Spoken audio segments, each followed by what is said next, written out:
My daughter Penelope had neuroblastoma. She was diagnosed at 16 months, and she lived to be 4 years, 10 months, and 13 days, to be precise. He just needed to see the twinkle in her eyes and the corners of her mouth turn up, and she took your breath away. My intention was to help Hazen with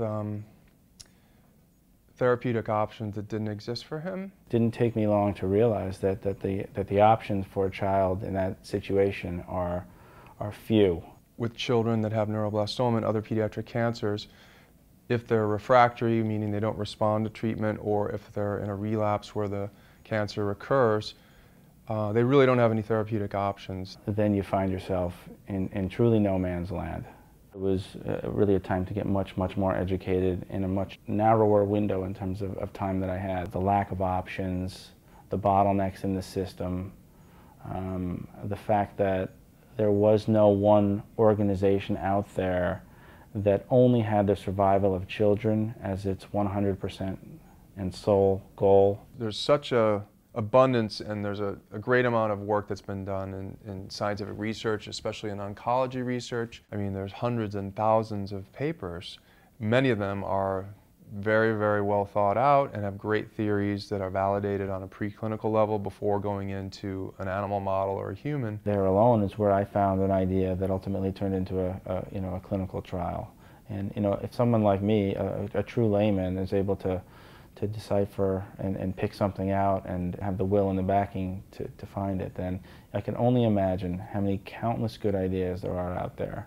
Solving Kids Cancer really feels that we can provide a bridge from these great therapeutic ideas that exist in papers and in anecdotal evidence and in case studies, and be able to utilize those right away for therapeutic development to be able to give kids therapeutic options. What we are trying to do is assemble a team of the best doctors and scientists and researchers, and that you design a trial with the idea of not just risk aversion or not just making sure that it has no toxicity, but you have to balance that with the idea that you're really trying to create efficacy for the child, that you want the child to have a response. I can't tell you how many people Scott and I have, we'll call out of the blue because we've read their research paper, and they are so excited to speak with us because they know that they have something very exciting, and they feel, in a sense, paralyzed because there's nothing that they can do about it.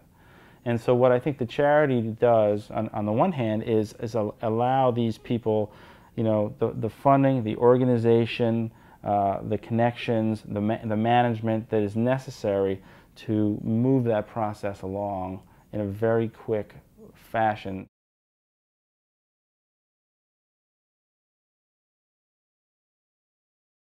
We needed a partner to say, hey, you need to hire somebody to get that job done. We'll support that. You need I'm an adult oncologist. I don't have the connections with the pediatric oncology community. Well, overnight, I have those connections through the charity.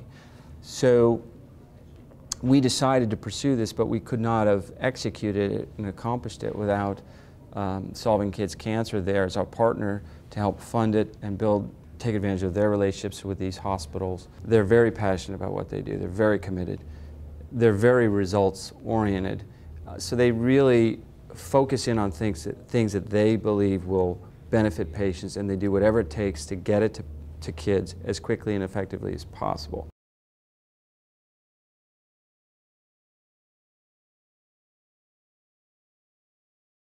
Solving Kids Cancer loves to look for new ideas, creative ideas, novel ideas. For some fields that doesn't matter too much, but we're looking for a cancer where in older kids, 2/3 might die. So there we think, especially for those 2/3 of kids, we better find something new and novel and creative. But it also means, making sure that there is a menu of real options for kids to try today. My daughter never had that menu. Scott's son never had that menu. Our job is solely to remove those bottlenecks, to facilitate good ideas, to work with the right people, get these options to kids as soon as possible. She would say, "Daddy, I want nobody to have boo-boos. I want nobody to feel yucky." That's what she would always tell me. When she told me that, I think was the birth of the charity, really, in my mind. And I know Scott had a similar experiences with his son Hazen. And so it's really their wishes that we're trying to fulfill. It's their legacy.